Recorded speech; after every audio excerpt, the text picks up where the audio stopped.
নিজেরা পারি নাই, শিখতে পারি নাই, হ্যাঁ নিজেরা শিখবো, সন্তানদেরকে শিখাবো, তাও পারি নাই, নাতি নাতদের। আমার পীরে বলছে তাও আপনি পারেন না, মাদ্রাসায় করে একটা গরিব সন্তান, তার খরচ দেন, কিয়ামতের ময়দানে আল্লাহ পাক আপনাকে আলেমের গার্জিয়ান হিসেবে সম্মান করবে। সুবহানাল্লাহ। আলেম না তো কাউকে করানোর জন্য স্টেট মুরিদদেরকে বলে দিছে, আমার মুরিদ যদি হয়ে থাকে বাচ্চাদেরকে মাদ্রাসায় পড়াতে হবে। সুবহানাল্লাহ। সেজন্য উচিত না সেই লোকটার জন্য দোয়া করা। বন্ধুরা আমার, আল্লাহর কুতুব, আজকে যে মাহফিল, সর্বপ্রথম ওনার সাথে আলোচনা করা হয়েছে যে উনি ইন্তেকাল করছে, ওনার উদ্দেশ্যে দোয়ার অনুষ্ঠান।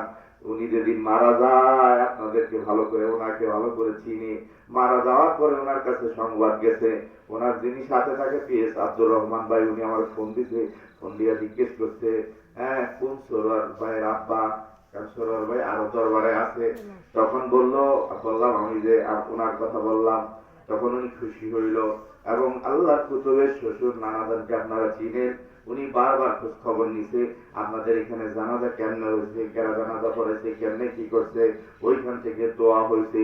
বন্ধুরা আমার, শুধু তাই না, ওই দিন সারা বিশ্বের জমিনে যত হালকা জিকির হয়েছে, হাজার হাজার হালকা জিকির, তাম পৃথিবীতে আমাদের মুজাহিদ কমিটি আছে, পৃথিবীর এমন কোন রাষ্ট্র নাই, আমার মনে হয় সব রাষ্ট্রের মধ্যে আমাদের লোকজন আছে, সব জায়গায় যারা হালকা জিকির হয়। বন্ধুরা আমার, প্রত্যেকটা হালকা জিকিরে ওনার জন্য দোয়া করা হয়েছে। সুবহানাল্লাহ, আলহামদুলিল্লাহ।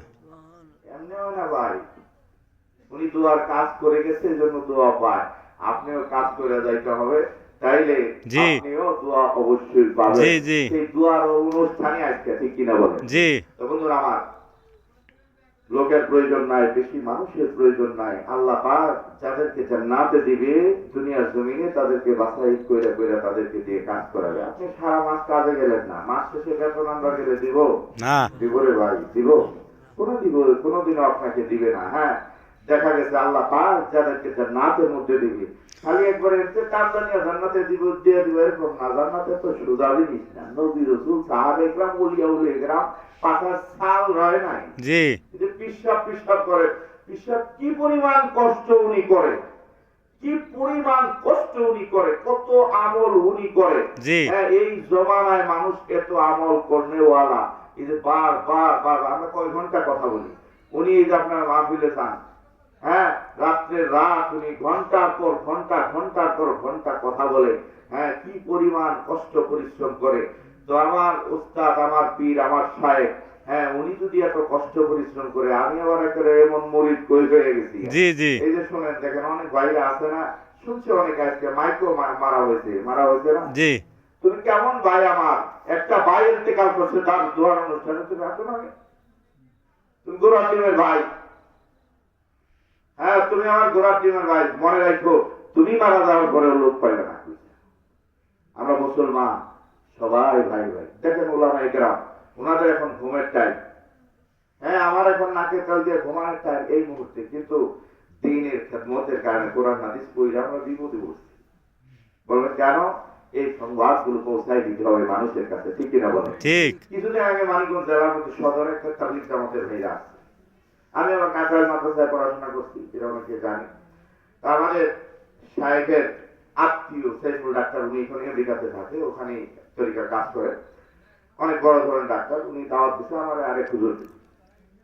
আমরা এলজিডি মসজিদে গেলাম, বাদাল মাগরিব ইংরেজি যা উনি কইল, বাকি নামাজ বাদ, ইমান এখানে সম্পর্কে আলোচনা করা হবে, আপনারা সবাই বলবেন, বহুত ফায়দা হবে।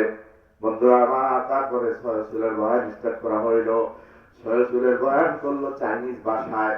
বয়ান করতে করতে একসময় আবেগে আপ্লুত হয়ে লোকটা বলল, আমি যে মাইক দিয়ে বয়ান করতেছি, মাইকটা হচ্ছে মেড ইন চায়না, আমি যে গড়িটা হাতে দিচ্ছি এটা মেড ইন চায়না, এই যে মোবাইলটা ব্যবহার করেন এটা মেড ইন চায়না। খেয়াল করে দেখেন, ভালো ভালো দামি দামি টুপি আছে মেড ইন চায়না, যাই না আমাদের সাইডে দেখবেন লেখা মেড ইন চায়না।